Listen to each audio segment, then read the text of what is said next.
This is another video with your boy, the Beyond Batman noob. I am reviewing the 44th issue of Beyond Batman's comic book. This is the issue that finally got me to pull the trigger and check it out, because I thought there was an interesting story in there.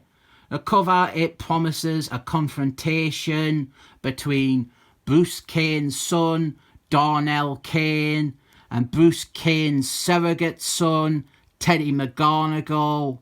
I thought that could be a really exciting and thoughtful prospect. And now, like, that happens anywhere in the comic.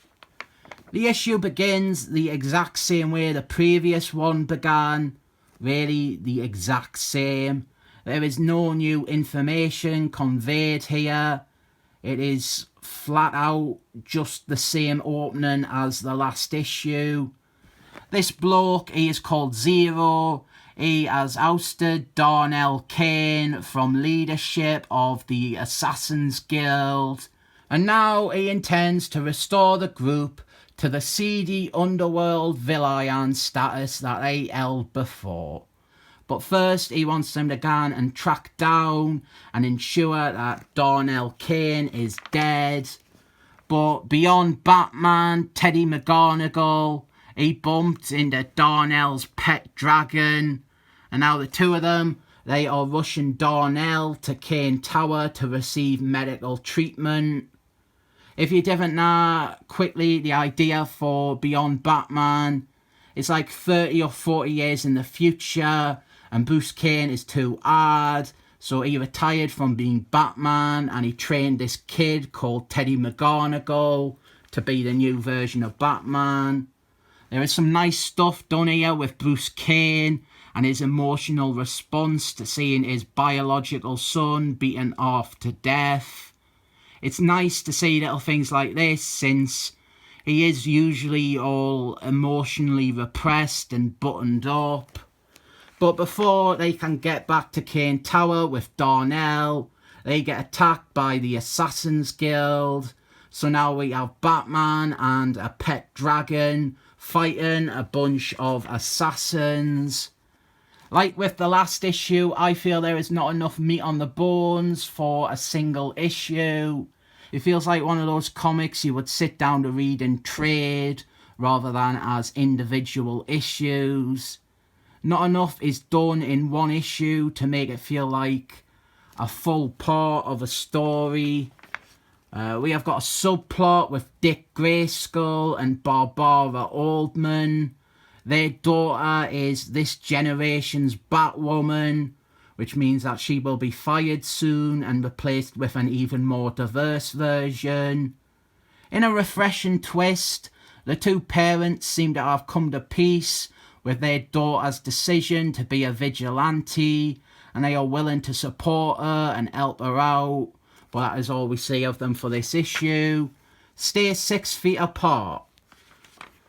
I didn't like this bit though. It's got that Batman meets Superman idea, that Batman, he uses turrets and guns that are quite clearly lethal.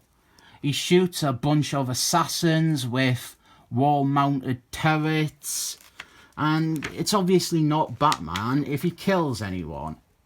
A lot of this is just Teddy and the pet dragon fighting a group of nameless goons.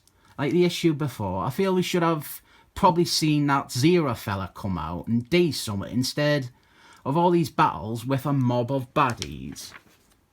Oh, they apparently, they changed the ending of that Flask miniseries.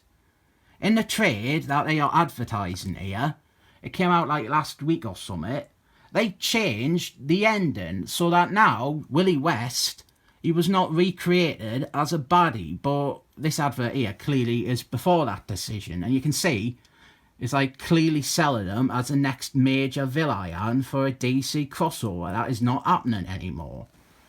He is creation. He is doomsday. He is the clock ticking on the multiverse. Not anymore, baby. Dan Diddy Dido is fired, and the Flask, the Willie West version, he can finally be treated like the hero and the beloved character that he is.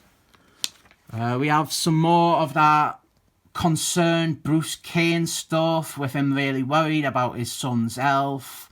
Always nice to see.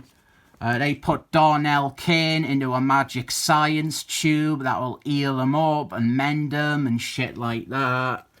And now we have that bit that is very slightly what the cover boasts. Darnell, he wakes up in a rage and he lashes out at Beyond Batman. And that is it. There isn't really a fight at all. Bruce Kane, he steps in the middle and he hugs his son. That's nice as well, but it wasn't on the cover. And Darnell, he explains to them what has happened with the Assassin's Guild. And we end with Zero. He is readying for an evil terrorist attack. He plans to freeze the world and kill everyone on it, and then allow the Assassin's Guild to rebuild the frozen world in their image. I hope he's got a lot of quotes ready. Again, I didn't really recommend this. I recommend the trade maybe. It's too slow and too little is happening to make paying £4 a month for like the next morsel of plot worthwhile, when you can just go and get the trade and have the whole thing cheaper.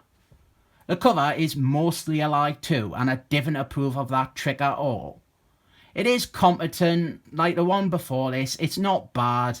I rate it 7 thumbs up.